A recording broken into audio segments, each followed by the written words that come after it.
तो आज बहुत ही विशेष दिन है। श्री कृष्ण मधुर उत्सव और हमारे संप्रदाय के महान आचार्य श्रील नरोत्तम दास ठाकुर का आविर्भाव है। तो नरोत्तम दास ठाकुर का जो लीला चर्चा है उसका वर्णन करने का प्रयास करेंगे कि किस प्रकार से वो इस जगत में प्रकट होते हैं और चैतन्य महाप्रभु के आंदोलन का विशेष रूप से प्रचार प्रसार करते हैं।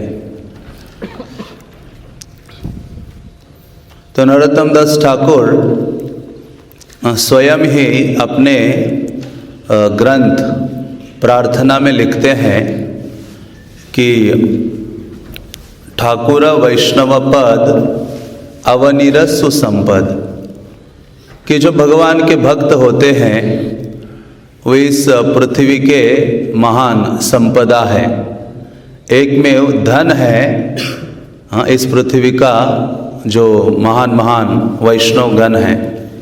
तो ये बात स्वयं नरोत्तम दास ठाकुर के लिए भी लागू होती है कि वो कोई सर्वसाधारण भक्त नहीं थे, एक विशेष आचार्य थे जिनको श्री चैतन्य महाप्रभु ने चूज किया था। तो चैतन्य महाप्रभु ने बहुत विशेष लोगों को चूज किया और इस आंदोलन का जो प्रचार करने के लिए उन्होंने लगा दिया है। उसमें से एक नरोत्तम दास ठाकुर थे। हम सब जानते हैं कि चैतन्य महाप्रभु ने 3 ऐसे विशेष भक्तों के बारे में उनके प्राकट्य के पूर्व बताया था। एक थे नरोत्तम दास ठाकुर, उनके पूर्व थे श्रीनिवास आचार्य। क्योंकि चैतन्य महाप्रभु जगन्नाथपुरी में गए तो उनको केवल एक ही चिंता सता रही थी कि मैंने इतना बड़ा आंदोलन खड़ा कर दिया है जिसका प्रचार प्रसार मेरे जाने के बाद कंटिन्यू होना चाहिए।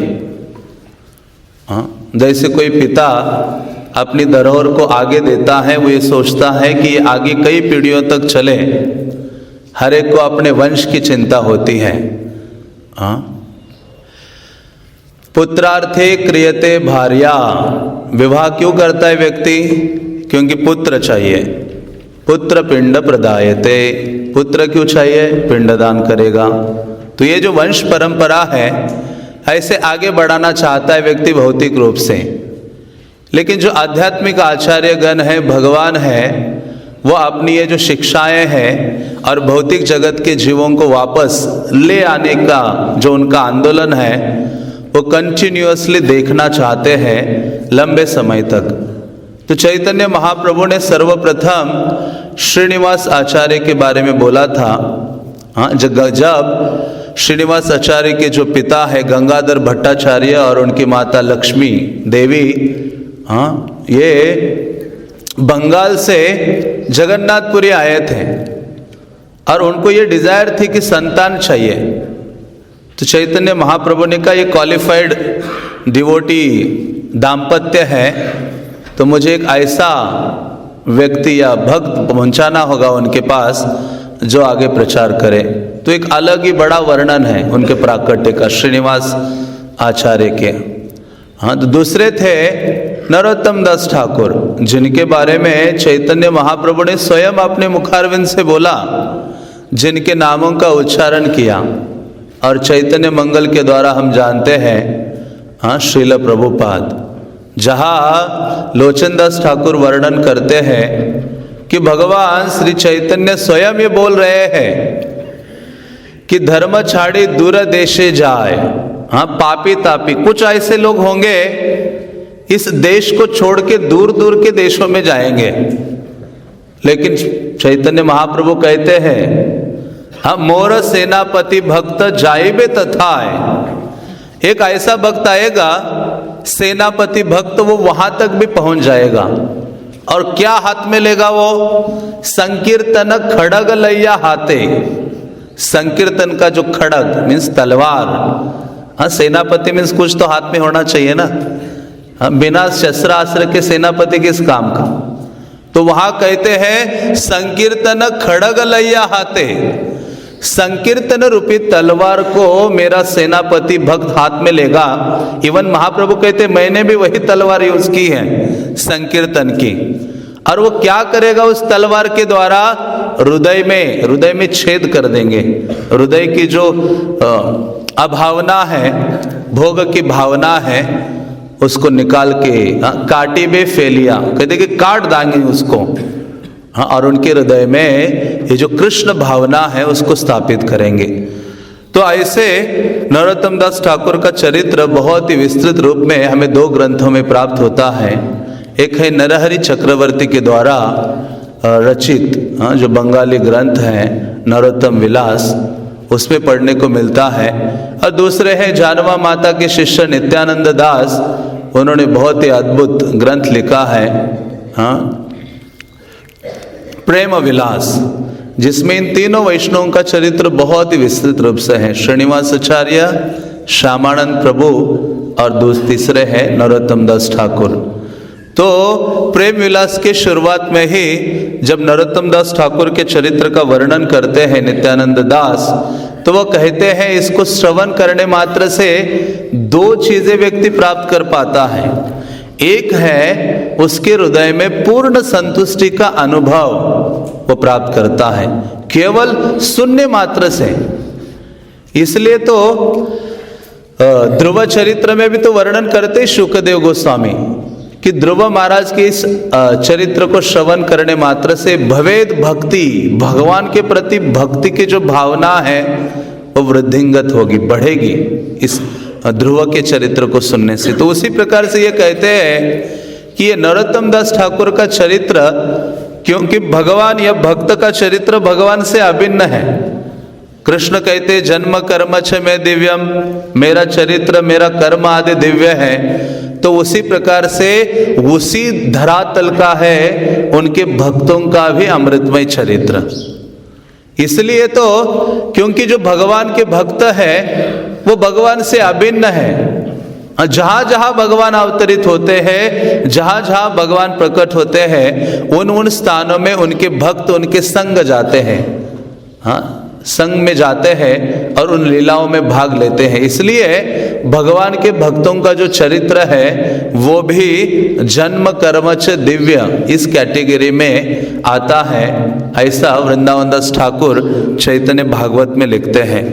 तो ऐसे नरोत्तम दास ठाकुर के चरित्र की विशेषता है जिसको श्रवण करने मात्र से व्यक्ति पूर्ण संतुष्टि अनुभव करता है।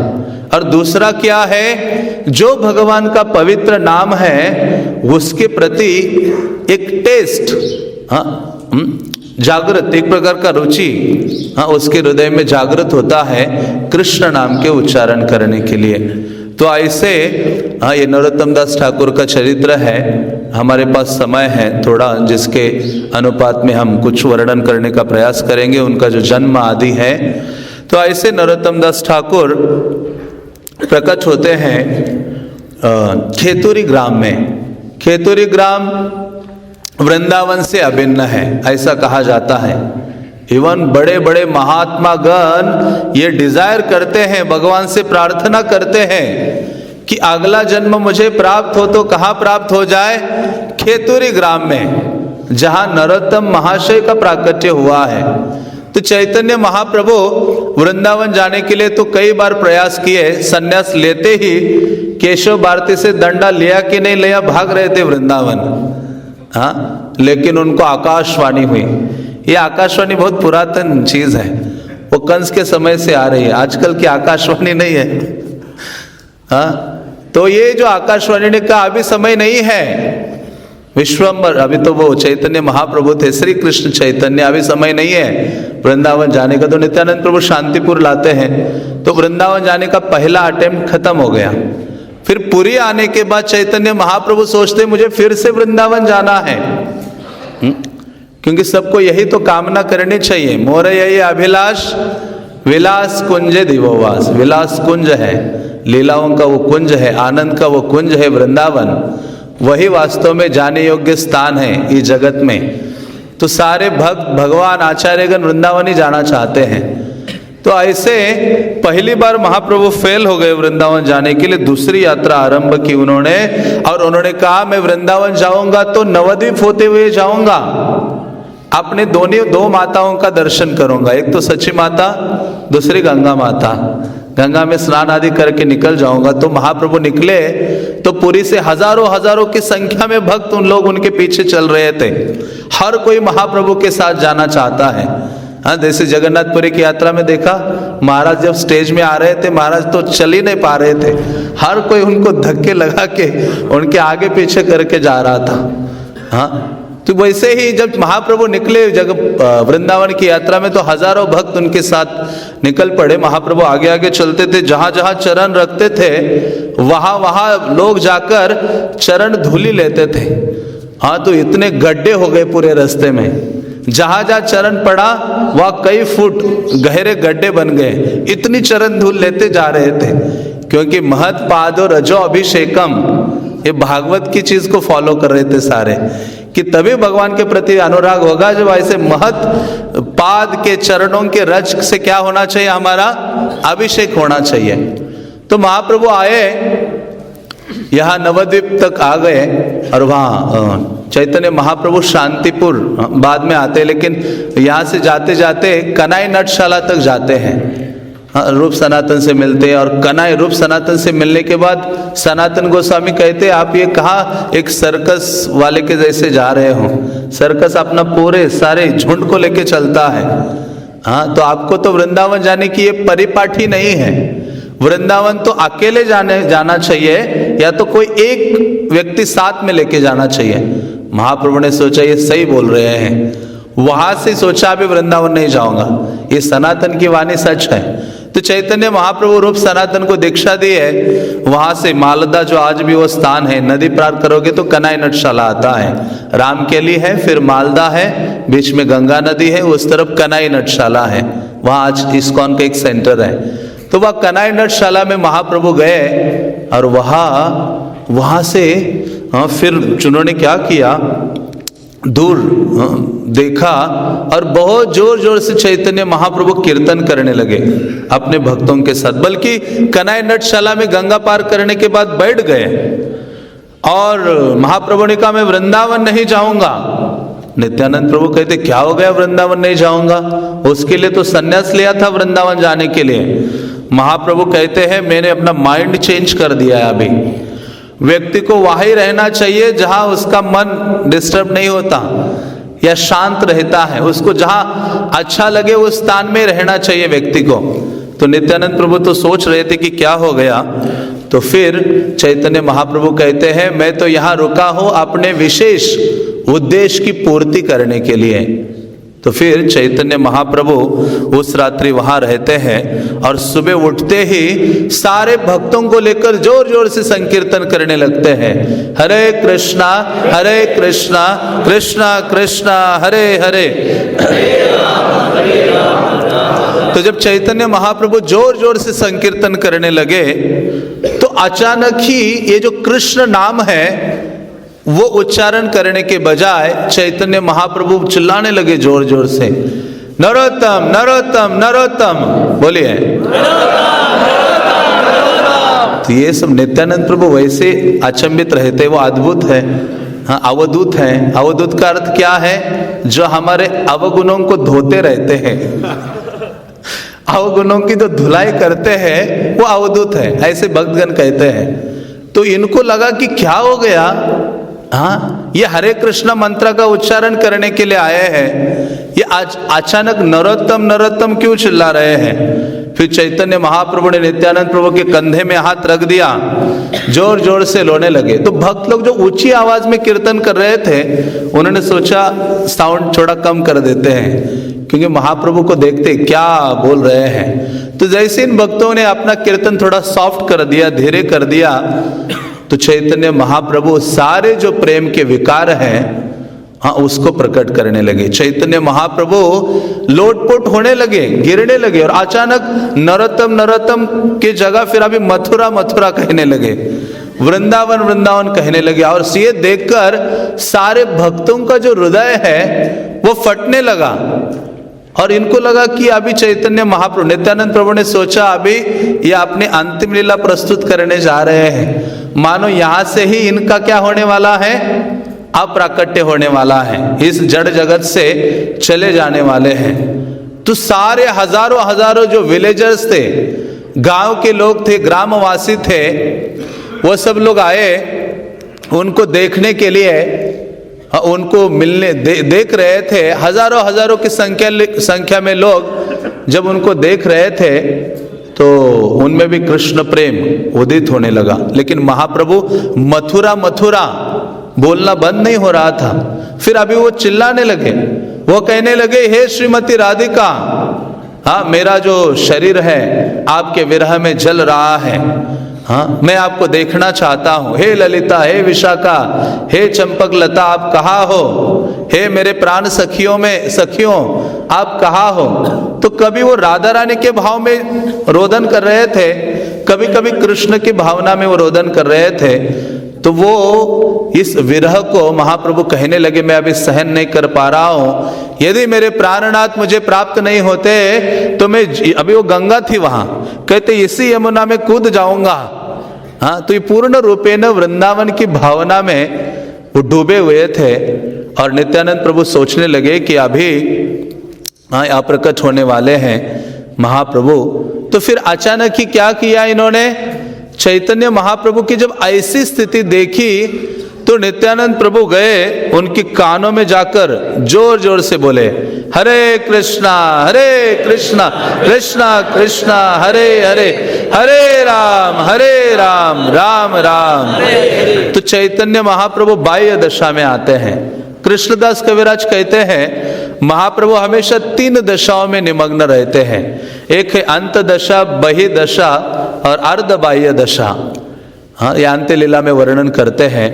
तो इस प्रकार से जब भी महाप्रभु को बाह्य दशा में लाना होता था तो उनके, चाहे पुरी के भक्त हो या नवद्वीप के भक्त हो, उनके पास एक ही मंत्र था, और वो कौन सा था, हरे कृष्णा कृष्णा कृष्णा हरे हरे, हरे राम राम राम हरे हरे। तो इस प्रकार से चैतन्य महाप्रभु बाह्य दशा में आते हैं, और बाह्य दशा में आए तो पुनः वो नरोत्तम का कीर्तन करने लगे। तो सबने सोचा कि ये नरोत्तम क्यों चिल्ला रहे हैं। तो कुछ लोग सोचने लगे, कुछ भक्त सोचने लगे कि मानो चाहे नरोत्तम नाम का कोई महापुरुष का प्राकट्य होने वाला है, कोई महापुरुष प्रकट होने वाला है। तो चैतन्य महाप्रभु ने नित्यानंद प्रभु का आलिंगन करते हैं और उनको अपने आंसुओं से भिगा देते हैं। और वो कहते हैं, चैतन्य महाप्रभु कहते हैं, ये नित्यानंद प्रभु कहते हैं, ये नरोत्तम कौन है? ये नरोत्तम नाम का आप उच्चारण क्यों कर रहे हो? हाँ, तो चैतन्य महाप्रभु ने कहा कि हे नित्यानंदा, तुम देख रहे हो सामने? तो कहते, देखो उस पार एक गांव है गडेरहाट, वहाँ वो बहुत ही रम्य स्थली है जहां आगे चलकर मेरी जो इच्छा है, और मेरी इच्छा क्या है, कृष्ण भावना का वितरण, मेरी इच्छा की पूर्ति करने के लिए एक महान भक्त का प्राकट्य आगे चलकर यहाँ होने वाला है। क्योंकि मैं नवद्वीप में प्रकट हो गया तो मैंने नवद्वीप को डुबो दिया कृष्ण भक्ति से, हरि नाम संकीर्तन से, और नवद्वीप को डुबाने के बाद मैं सीधा जगन्नाथपुरी आया। अभी जगन्नाथपुरी भी डूब रहा है। हाँ, महाप्रभु तो इतने जगन्नाथपुरी में निमग्न रहते थे कि वहां वो कई बार चलते थे तो वहां की पृथ्वी हिलने लगती थी, भूकंप आ जाता था। क्या आ जाता था पुरी में? भूकंप, अर्थक्वेक। लोग परेशान होकर गंभीरा के सामने चिल्लाने लगते थे, हे महाप्रभु क्या लगा के रखा है आपने? या हमारे जो झोपड़ियां हैं, कुटिया हैं, वो टूट फूट रही है, आप थोड़े अपने भावों को क्या करो, संभाल के रखो। आपका एक एक जो पद इस धरा पर पड़ता है तो वो ना भूकंप ला देता है। तो इतना भाव प्रेम में निमग्न होते थे कि एक चरण कमल महाप्रभु का पड़ता था तो पृथ्वी को असह्य होता था उसको झेलना। तो इस प्रकार से चैतन्य महाप्रभु कहते हैं नीलाचल को भी मैंने एक प्रकार से डुबो दिया है, लेकिन मैं क्या करना चाहता हूँ, आगे जगत में आने वाले लोगों के लिए ये जो कृष्ण प्रेम है, ये महान धन है, उसको प्रिजर्व करके रखना चाहता हूँ। हाँ, ताकि आगे चलकर उस महान धन का कोई व्यक्ति वितरण करे।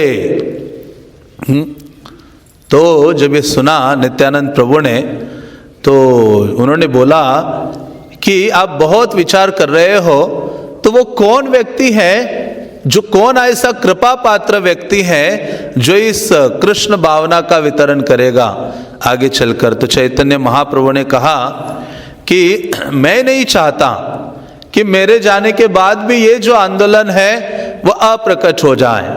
मैं चाहता हूं कि ये जो आंदोलन है वो हमेशा आगे बना रहे। वास्तव में ये सबसे बड़ी चिंता है कृष्ण की या चैतन्य महाप्रभु की। आचार्य वो है जो इसी चिंता को लेकर क्या करता है, जीवित रहता है या अपना आचरण करता है। इसलिए प्रभुपाद के जीवन में देखते हैं, प्रभुपाद को ये चिंता थी, एक तो इस आंदोलन का प्रचार करने की, और उसके बाद उनके जाने के उपरांत ये आंदोलन बना रहे हमेशा के लिए। इसलिए उन्होंने अथक प्रयास करके ग्रंथों को लिखा, अथक प्रयास करके भक्त बनाए, मंदिर बनाए, योजनाएं बनाए और जीबीसी भी बनाए कि आगे चलकर क्या हो, ये जो आंदोलन है किसी न किसी प्रकार से बंद ना हो जाए, रुक ना जाए, क्योंकि ये चैतन्य महाप्रभु की सर्वोच्च चिंता थी। वही चिंता श्रील प्रभुपाद की भी थी। तो ऐसे चैतन्य महाप्रभु ने सोचा कि आगे चलकर कोई व्यक्ति होना चाहिए जो इस आंदोलन को बढ़ाए। तो इसलिए चैतन्य महाप्रभु ने कहा, है नित्यानंदा, तुम नहीं जानते कि तुम्हारा कितना अधिक प्रीति मेरे प्रति है, तुम कितना अधिक चिंता करते हो। मार खाए प्रेम दे, दयालु तो नहीं है। भक्ति विनोद ठाकुर कहते हैं जो ये नित्यानंद प्रभु है वो सबसे बड़े दयालु हैं कि मार खाने के बाद भी क्या करते हैं, उस व्यक्ति को प्रेम देना चाहते हैं या प्रदान करते हैं।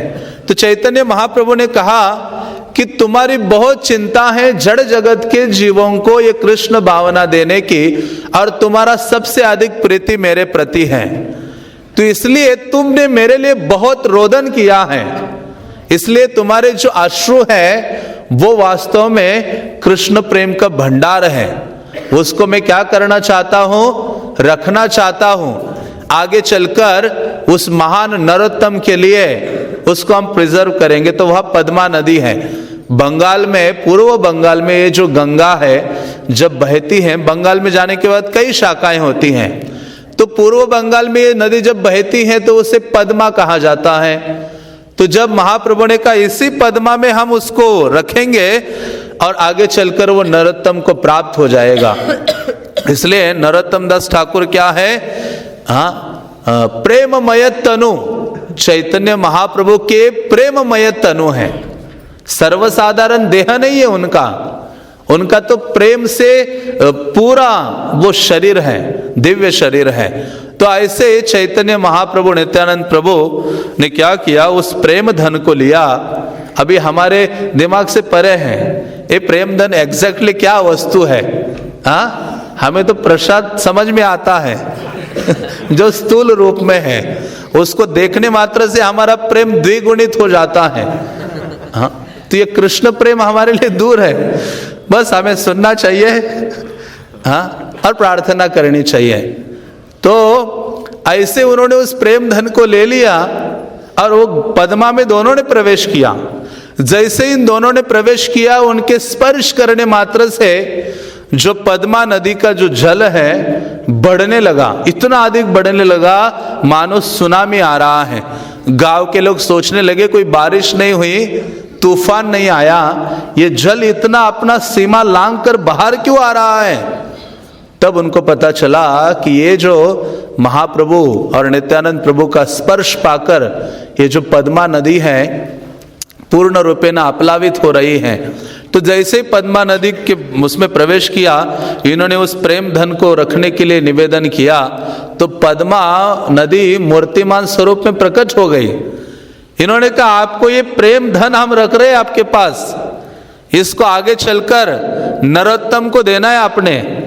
पद्मा कहती है, पद्मावती बोले प्रभु करो निवेदन, के मने जाने बोकार नामो नरोत्तम। उन्होंने निवेदन करते हुए कहा है प्रभु मैं कैसे जानूंगी, कैसे समझूंगी कि ये नरोत्तम कौन है।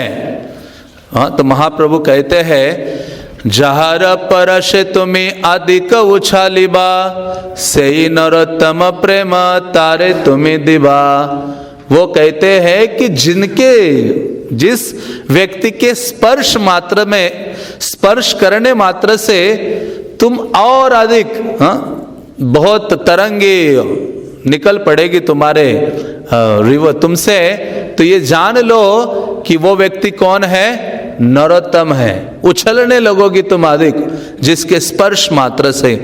हाँ, तो नरोत्तम दास ठाकुर के लिए चैतन्य महाप्रभु ये दिव्य प्रेम धन रखते हैं पद्मा रिवर के पास, और वहाँ से उसको क्रॉस करने के बाद चैतन्य महाप्रभु चले जाते हैं जगन्नाथपुरी की ओर। तो ऐसे चैतन्य महाप्रभु जगन्नाथपुरी जाने के बाद फिर नित्यानंद प्रभु को एकांत में बुलाते हैं गंभीरा में, और उनका आदेश देते हैं। हाँ, आदेश देते हैं कि बंगाल में जाओ और जाकर क्या करो, पहले तो कहते करह संसार, मैरिज कर लो, विवाह कर लो। हाँ, ये गुप्त आदेश। और दूसरा कहते हैं प्रचार करो। तो ऐसी दो चीजें उनको बोलते हैं और वो निकल पड़ते हैं। और कौन सा प्रचार करने के लिए कहा था नित्यानंद प्रभु को, हरे कृष्ण महामंत्र का, हाँ, हरि नाम। तो इन्होंने जाके एक और चीज ऐड की। कौन सा नाम ऐड किया, गौरंगा।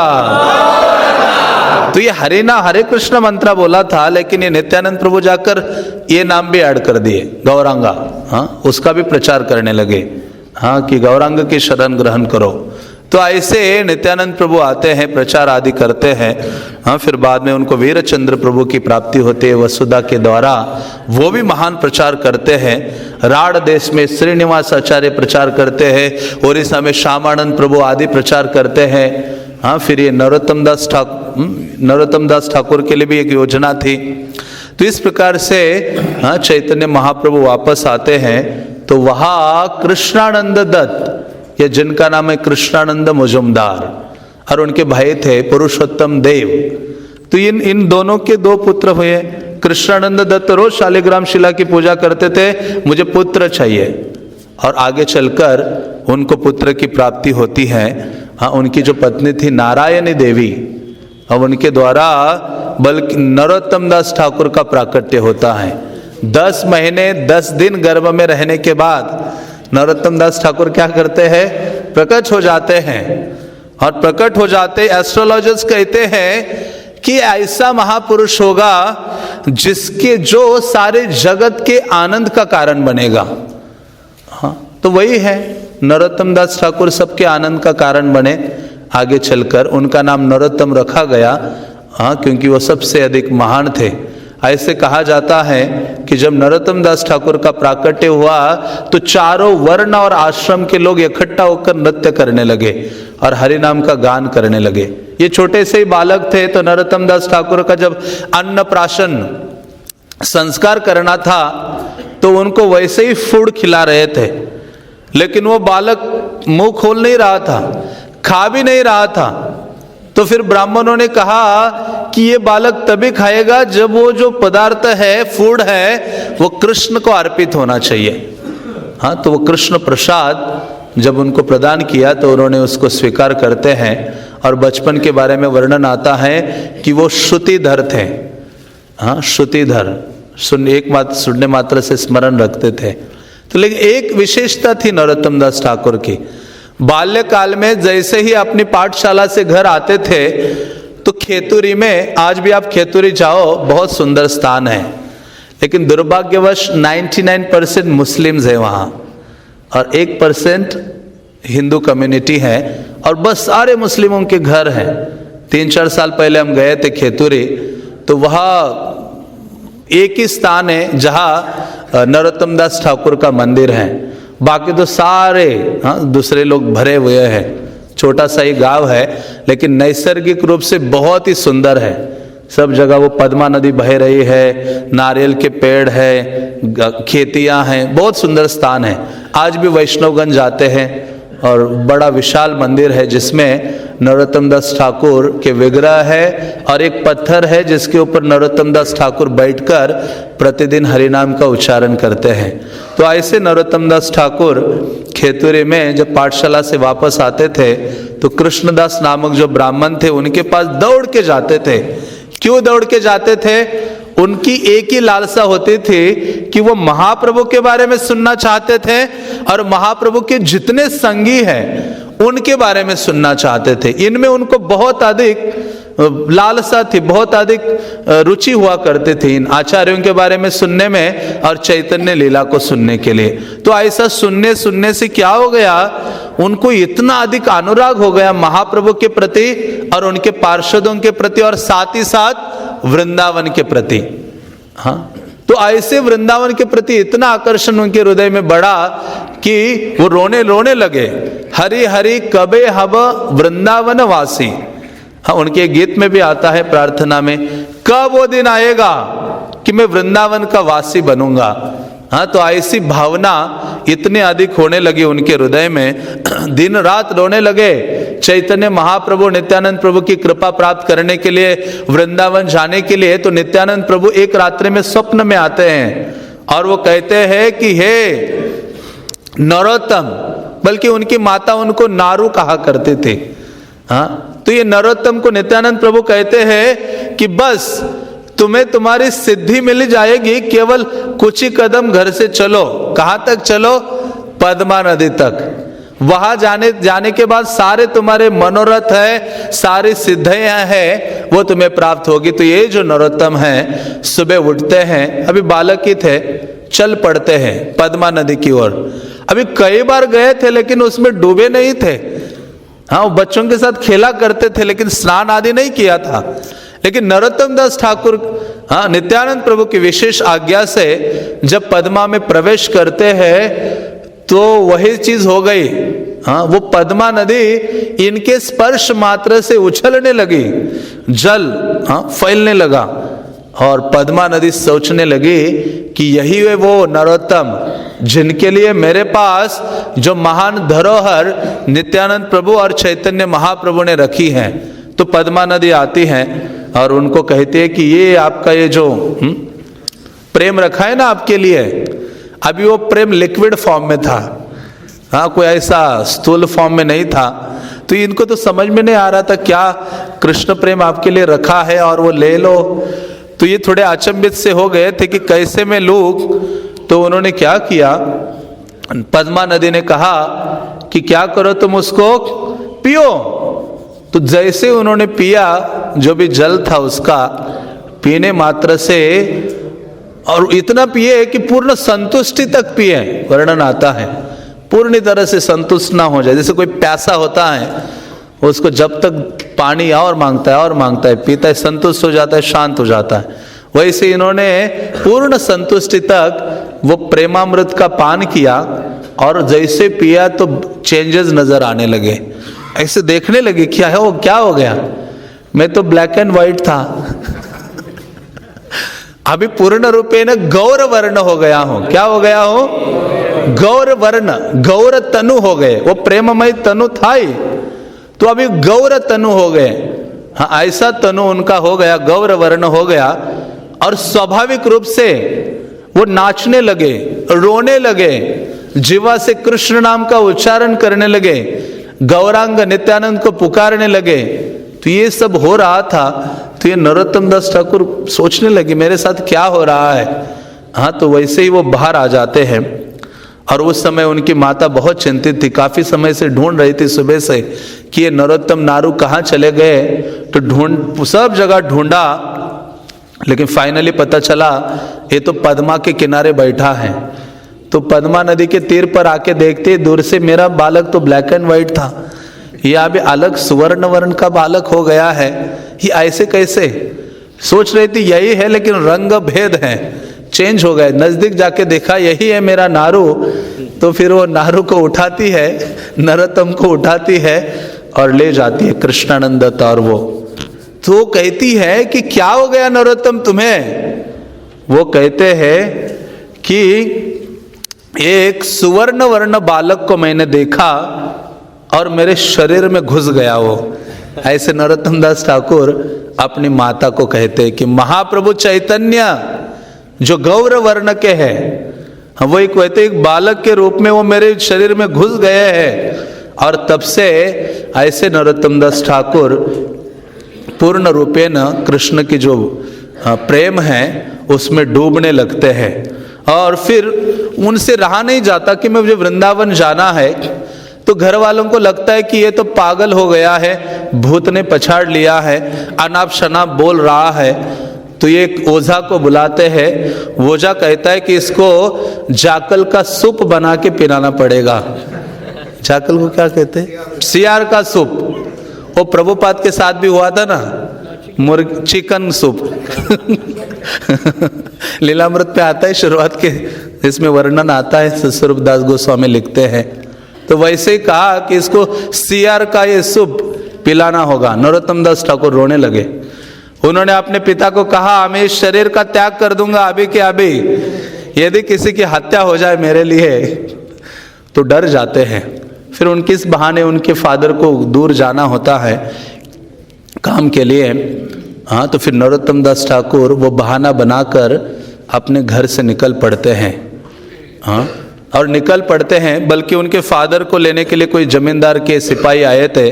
तो मदर ने कहा चलो फादर नहीं, तुम चले जाना, वहाँ से वापस आ जाना। उन सिपाहियों के साथ नरोत्तम दास ठाकुर गए और बीच में ही बहाना बनाकर क्या हो गए, भाग गए। तो मैं सोच रहा था ये जो आंदोलन शुरू किया है ये भागने वालों ने शुरू किया है। और अब सारे प्रोमिनेंट आचार्य को देखो वो भागे ही हैं। ये चैतन्य महाप्रभु को देखो सन्यास लेने के लिए रात में भागे।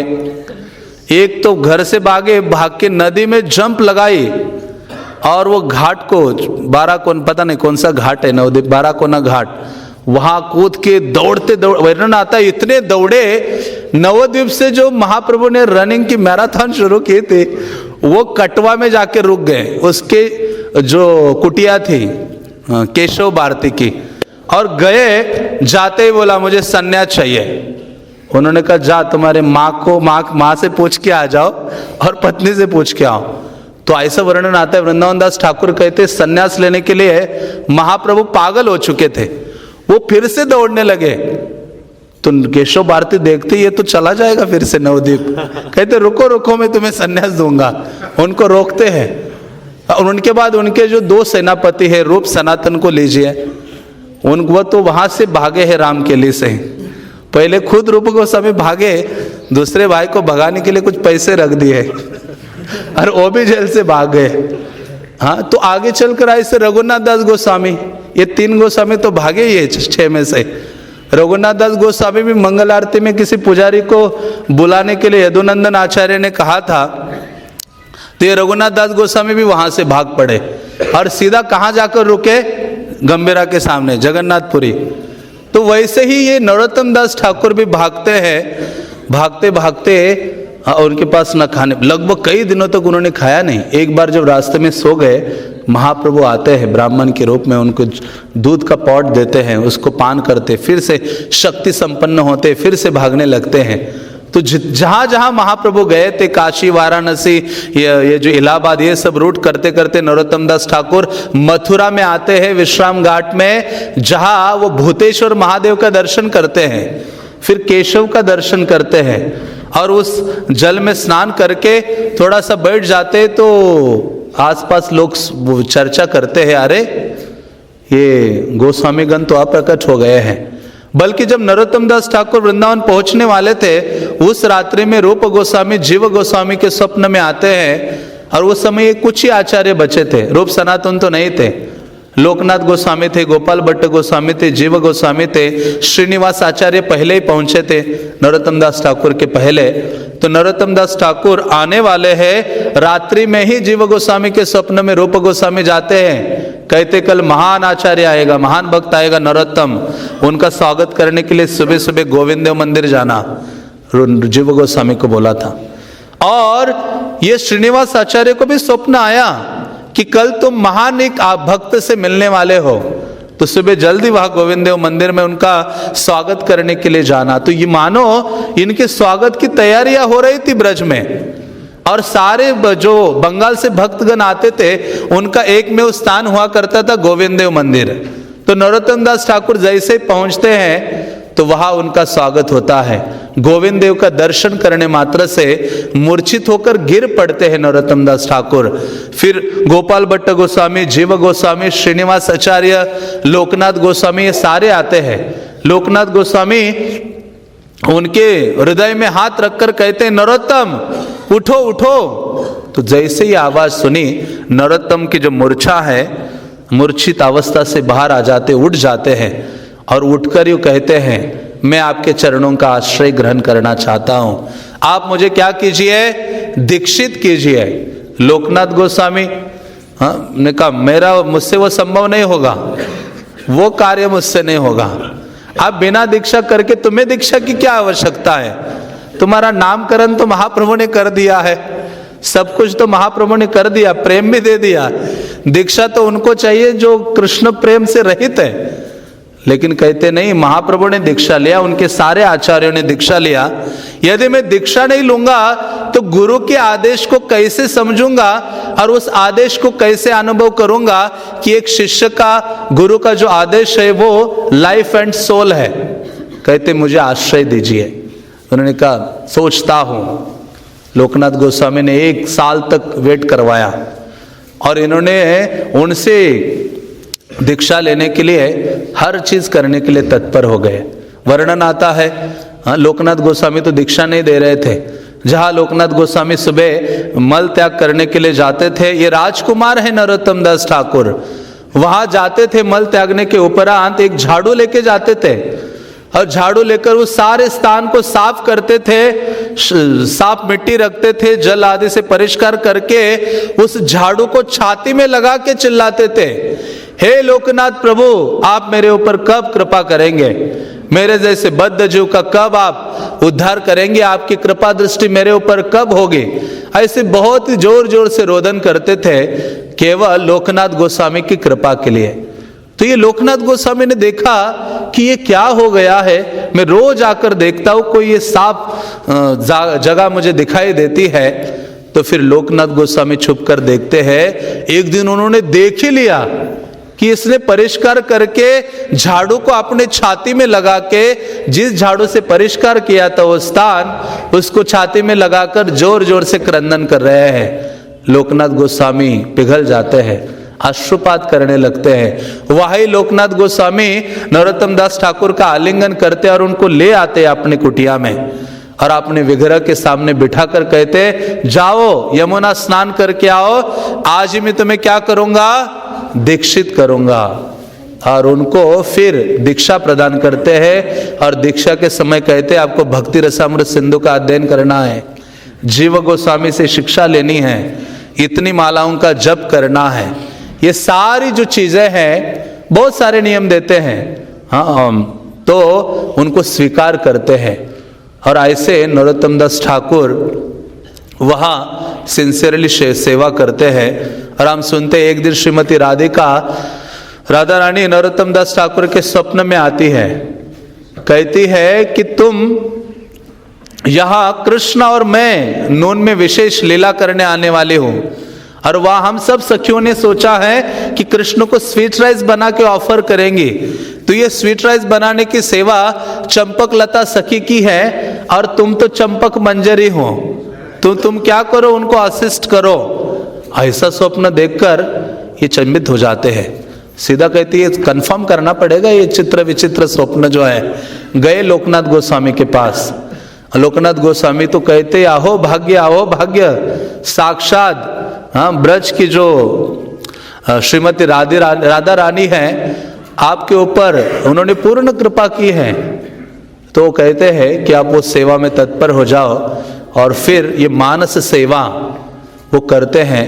एक दिन सुबह उठकर ही अपनी मानस सेवा में लगते तो लगभग कई 6-7 घंटे बीत गए। एक ही स्थान में बैठकर मानसी सेवा में नियुक्त थे, स्मरण कर रहे थे राधा कृष्ण की लीला का, और उसमें मैं प्रवेश कर गए और चंपक मंजरी के रूप में चंपक लता सखी का असिस्ट करते हुए ये दूध बॉईल करने की सेवा थी।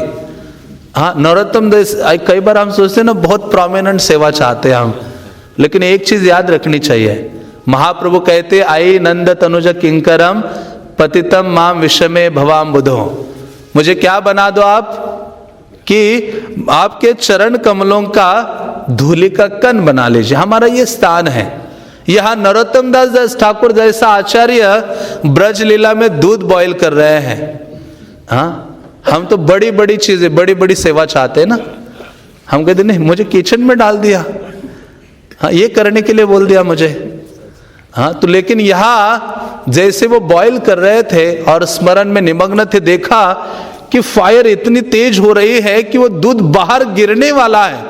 अभी ये सोचे क्या करे, दूध को अभी बाहर गिरने दे या रोके। वो यशोदा माता होती तो कहती जाने दो, दूध को गिरने दो, दामोदर लीला में दूध को गिरा देती है। लेकिन यहाँ नरोत्तम दास ठाकुर वैसे उठा लेते हैं और जैसे बाहर रखते हैं तो अपने बाह्य दशा में आके देखते हैं, ये मानसी सेवा थी उनकी, देखते कि उनके हाथ पूर्ण रूपे में जल गए हैं। और जल गए हैं तो वो अभी सोचते हाथ जले हुए हाथों को कहाँ लेके घूमूं, उसमें कपड़ा लपेटते हैं, लपेट कर वो जाते हैं। भक्त मिलते रहते सुबह सुबह, लोकनाथ गोस्वामी देखते हैं, जीव गोस्वामी को पता चलता है तो जीव गोस्वामी कहते हैं पूरे ब्रज में मानसी सेवा, हाँ, आपसे बढ़कर कोई नहीं हो सकता करने वाला। आगे के लिए आप एक महान एक उदाहरण हो। इसलिए इस कारण जीव गोस्वामी उनको टाइटल देते हैं महाशय। क्या टाइटल देते हैं? महाशय। राधार चरणाश्रय करे से ही महाशय। महाशय शब्द का अर्थ क्या है? जो राधा रानी के चरणों का जिन्होंने आश्रय किया है, स्वीकारा है, वो वास्तव में महाशय है। और ऐसे ही जीव गोस्वामी ने श्रीनिवास को आचार्य की उपाधि दी थी, वो भी एक अलग लीला है। तो इस प्रकार से नरोत्तम दास ठाकुर वहाँ रहते हैं, जीव गोस्वामी के अंडर शास्त्रों का अध्ययन करते हैं, मैत्री करते श्यामानंद प्रभु और श्रीनिवास आचार्य से, और फिर उनको एक महान सेवा करने का सौभाग्य मिलता है। जीव गोस्वामी कहते हैं कि अभी पुस्तक वितरण का समय आ गया है। गोस्वामी ने ग्रंथ लिखे केवल यहाँ समाधि देने के लिए नहीं लिखे, है ना, कुछ समाधि है, ग्रंथ समाधि। सनातन गोस्वामी के भजन कुटीर में जाओगे, समाधि में जाओगे तो उधर एक समाधि है, उसका नाम है ग्रंथ समाधि। ऐसे ऐसे ग्रंथ है आचार्यों के, ये गौड़िया आचार्यों के, कि जो हाँ आगे आने वाले लोगों के बुद्धि से परे थे। सोचा उनको आगे क्या भेजे, तो उनको समाधि दे दिया। तो फिर वो वितरण करने का काम श्रीनिवास आचार्य के ऊपर सौंपा। उनके साथ ये दो वैष्णव भी जुड़े, नरोत्तम दास ठाकुर और श्यामानंद प्रभु। फिर नरोत्तम दास ठाकुर जाते अपने आध्यात्मिक गुरु के पास, मुझे आशीर्वाद दीजिए और मुझे आज्ञा दीजिए कि मुझे क्या करना चाहिए। लोकनाथ गोस्वामी उनको दो सेवा देते हैं। वो कहते हैं विग्रह की आराधना करो, और दूसरा कहते हैं अपना जीवन पूर्ण रूपे न समर्पित करो इस कृष्ण भावनामृत आंदोलन के प्रचार प्रसार के लिए। तो इसको हृदय में धारण करके ये निकल पड़ते। जब ग्रंथ चोरी हो जाते हैं, वान विष्णुपुर भी जाना चाहिए सबको, वो एग्जैक्टली वृंदावन लगता है। आज भी जाओगे इतने सारे मंदिर हैं वहाँ, मदन मोहन और बहुत सारे मंदिर हैं। ये जितनी ट्रेनें जाती हैं ना हावड़ा की ओर, पुरी की ओर, वो वान विष्णुपुर रेलवे स्टेशन ही है। तो ऐसे वहाँ चोरी हो जाती है ग्रंथों की, तो श्रीनिवास आचार्य कहते नहीं नहीं आप चले जाओ। तो ये जाते, फिर खेतुरी वगैरह जाते हैं। समय तो हो गया, लेकिन फिर संक्षेप में वर्णन करता हूँ। नरोत्तम दास ठाकुर जाते हैं, फिर प्रचार आदि करते हैं, पहला गौर पूर्णिमा मनाते हैं, और सारे जानवा माता सब लोग कहते हैं आप कीर्तन करो, आप कीर्तन करो। क्योंकि चैतन्य महाप्रभु ने कहा था तुम एक ऐसा कीर्तन स्टाइल ले आओ जो सब लोग उससे शुद्ध हो जाएंगे। गडेर हाट, उसका नाम है गरानहाड़ी कीर्तन स्टाइल। हाँ, जो उन्होंने शुरू किया था नरोत्तम दास ठाकुर ने, एक विशेष उनका स्टाइल था कीर्तन का। तो ऐसे नरोत्तम दास ठाकुर ने वहाँ पहला गौर पूर्णिमा फेस्टिवल मनाया। सबके आदेशों पर उन्होंने कीर्तन किया और गौर पूर्णिमा फेस्टिवल में जहाँ पंच तत्व और सारे आचार्यों के साथ चैतन्य महाप्रभु प्रकट हो गए थे, और वही चीज़ फिर आगे हुई। आगे उन्होंने सब जगह हजारों लोगों को प्रचार किया और हजारों की मात्रा में सबको दीक्षा प्रदान की। तो ऐसे विशेष आचार्य है नरोत्तम दास ठाकुर, जिनका अप्राकट्य बड़ा विशेष था। वो खेतुरे के पास ही गांभीला एक स्थान है, वहाँ अपने शिष्य गंगा नारायण चक्रवर्ती के पास वो जाते हैं और वहाँ जाकर वो कहते हैं मैं गंगा स्नान करना चाहता हूँ। तो गंगा में उनको ले जाते हैं, 2 डिसाइपल्स दोनों ओर से उनके ऊपर जल डालते हैं, और जैसे जल डालते गंगा का तो उनका जो प्रेममय तनु है वो दूध बन जाता है, और जैसे मानो बर्फ है आइस है वो पिघलता है, उसी प्रकार से उनका जो दिव्य देह था सबके सामने पिघला मिल्क फॉर्म में, और पद्मा नदी में क्या होता है, अप्रकट होता है। तो ऐसे विशेष आचार्य है नरोत्तम दास ठाकुर, जिनको याद करने के लिए प्रभुपाद ने हमें रोज एक प्रार्थना दी है, और वो कौन सी प्रार्थना है, गुरु वंदना है, जो नरोत्तम दास ठाकुर के द्वारा प्रदत्त है। इवन ये जो ओम अज्ञान तिमिरांधस्य या श्री चैतन्य मनोभीष्टम, ये भी उनके ग्रंथों में प्राप्त होता है, प्रेम भक्ति चंद्रिका। तो ऐसे नरोत्तम दास ठाकुर ने 2 ग्रंथ लिखे थे, प्रार्थना और प्रेम भक्ति चंद्रिका। तो उन 2 ग्रंथ के बारे में गौर किशोर दास बाबा जी महाराज कहते थे कि कृष्ण प्रेम प्राप्त करने के लिए आपके पास कितने पैसे चाहिए, 2 आना चाहिए। 2 आना चाहिए। तो 2 आना लेकर आप मार्केट में जाओ और वहां नरोत्तम दास ठाकुर के ग्रंथ को खरीदो, और उनको पढ़ने मात्र से आप कृष्ण प्रेम प्राप्त कर सकते हो। क्योंकि चैतन्य महाप्रभु ने उनको जगन्नाथपुरी में कहा था, ये जगन्नाथपुरी गए थे नरोत्तम दास ठाकुर, और वहाँ जहाँ एक स्थान है वहाँ सारे आचार्यों से मिले, और एक स्थान में वो बहुत क्रंदन करने लगे। एक स्थान है जहाँ नित्यानंद प्रभु ने कीर्तन किया था, जगन्नाथ मंदिर के थोड़ा सा नजदीक मेन गेट के पास ही है, जहाँ नित्यानंद प्रभु ने झाड़ियों में कीर्तन किया था, और वह बहुत बच्चे थे, छोटे छोटे बच्चे। ये नित्यानंद प्रभु उनके साथ कीर्तन कर रहे थे बहुत जोर जोर से, सारे बच्चे रो रहे थे कृष्ण के लिए। तो ये नरोत्तम दास ठाकुर जब आए तो उन्होंने कहा है वो स्थान जब ये नित्यानंद ने कीर्तन किया था छोटे छोटे बच्चों के साथ। नरोत्तम दास ठाकुर वहां जाते हैं, वहां प्रवेश कर उस स्थान में जाने मात्र से वो पिघल जाते हैं, रोदन करने लगते हैं, कीर्तन करने लगते हैं। फिर अपने एक शिष्य को वहां बिठा देते हैं, कहते अभी मैं जा रहा हूं तुम कीर्तन करो। तो वो जो शिष्य था वो बड़ी बड़ी झांझे लेता है ना, जैसे बिग करताल, जय पताका महाराज का करताल है ना, बड़ा बड़ा बम्पर्स लेते हैं, उसको झांझ कहते हैं ना, बड़ी बड़ी झांझ। तो उसको लेके वो कीर्तन करता रहता है, कीर्तन करता रहता है पूरा दिन रात, खाते नहीं पीते नहीं। और आगे चलकर वो स्थान, अभी वो मठ बना, उसका नाम पड़ा झांझ पीठा मठ। क्या नाम पड़ा? मतलब झांझ को पीटा उन्होंने। आज भी आप जाओगे, नरोत्तम दास ठाकुर के वर्शिपेबल डिटी है वहाँ, बंगाल से आए हुए, खेतुरी से, बहुत सुंदर विग्रह है, मंदिर के बहुत ही नजदीक है। तो झांझ पीठा मठ।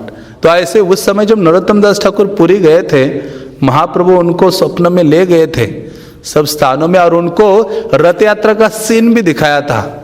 जो कीर्तन करते थे 7 पार्टीज का, वो नरोत्तम दास ठाकुर को सपने में एक कोने में खड़ा करके कहा, देखो ये देखो रथ यात्रा, और ये देखो 7 पार्टीज कैसे कीर्तन कर रहे हैं जगन्नाथ के लिए।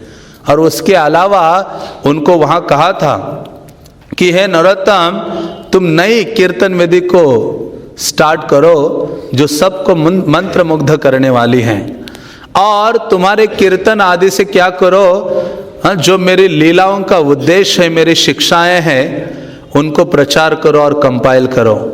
इससे क्या होगा, सारे जगत के जीवों का उद्धार होगा। और आगे चलकर तुम प्रचार करो, तुम्हारी सहायता के लिए ये रामचंद्र कविराज आएंगे। तो ये इनके बड़े क्लोज फ्रेंड थे। शुरुआत में भक्त लोग आते और वो गीत गाते हैं ना, श्री कृष्ण चैतन्य, रामचंद्र संग मांगे। व्यक्ति कहता है भगवान राम का ही संग चाहते हैं। कुछ समय के बाद उसको पता चलता है कि रामचंद्र कविराज है कोई, जिनके संग की कामना कौन कर रहे हैं? नरोत्तम दास ठाकुर। पहले तो लगता है भगवान राम। तो ये रामचंद्र कविराज बहुत अमेजिंग वैष्णव हैं, जिनका बहुत अनुराग था। तो फाइनली जब खेतुरी में वो रहे और उनको बहुत ही विलाप करने लगे वृंदावन के वियोग में, और जब उनको पता चला कि श्रीनिवास आचार्य अप्रकट हो गए हैं, तब उन्होंने रामचंद्र का अप्रकट होने वाले हैं, तो रामचंद्र कविराज वृंदावन चले आए। फिर इनको कहा कि आप भी चलो नरोत्तम दास ठाकुर को। दूसरी बार वृंदावन नहीं गए। कहते नहीं, मुझसे रहा नहीं जाएगा। वहाँ तो इतने सारे वैष्णव अप्रकट हो गए, उनके विरह में मुझे रहा नहीं जाएगा। तो फिर इधर ही रहे, और बाद में उनको पता चला, लेटर आया कि श्रीनिवास आचार्य भी चले गए, रामचंद्र कविराज भी चले गए। तो फिर वो स्फूर्ति आ गई, जे आनिलो प्रेम धन करुणा प्रचुर। वहाँ एक स्थान है खेतुरी में, प्रेम तली, जहाँ बैठकर उन्होंने नाम किया था और ये प्रार्थना आदि ग्रंथों का रचना उन्होंने की थी। एक खेती है जिसके बीच में ऊंचाई है, एक सुंदर वृक्ष है, वो उनका स्थान है बैठने का, जहाँ उन्होंने इन ग्रंथों की रचना की थी। ये जो गीत है उनके मुखारविंद से निकले थे। तो ऐसे रामचंद्र नरोत्तम दास ठाकुर हैं, जो श्रील प्रभुपाद के भी बहुत फेवरेट आचार्य थे। उनका एक गीत चैतन्य प्रभुपाद को बहुत प्रिय था, हम हर बार सुनते हैं।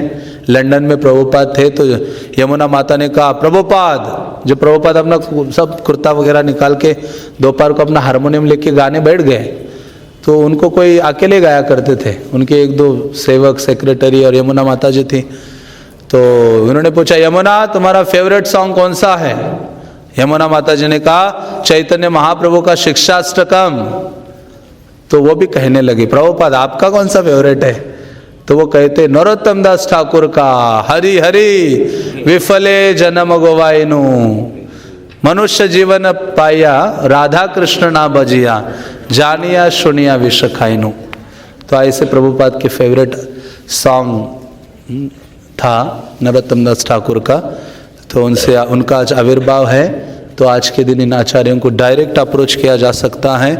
उनको कृपा की याचना हम करें।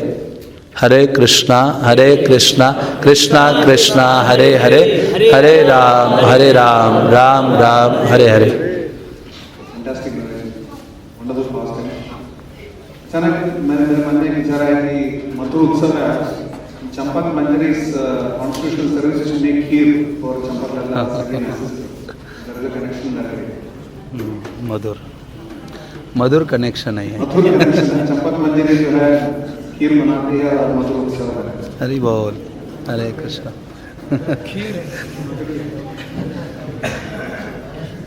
श्रील नरोत्तम दास ठाकुर आविर्भाव तिथि के, श्रील प्रभुपाद के, पिताई गौर प्रेमानंदे।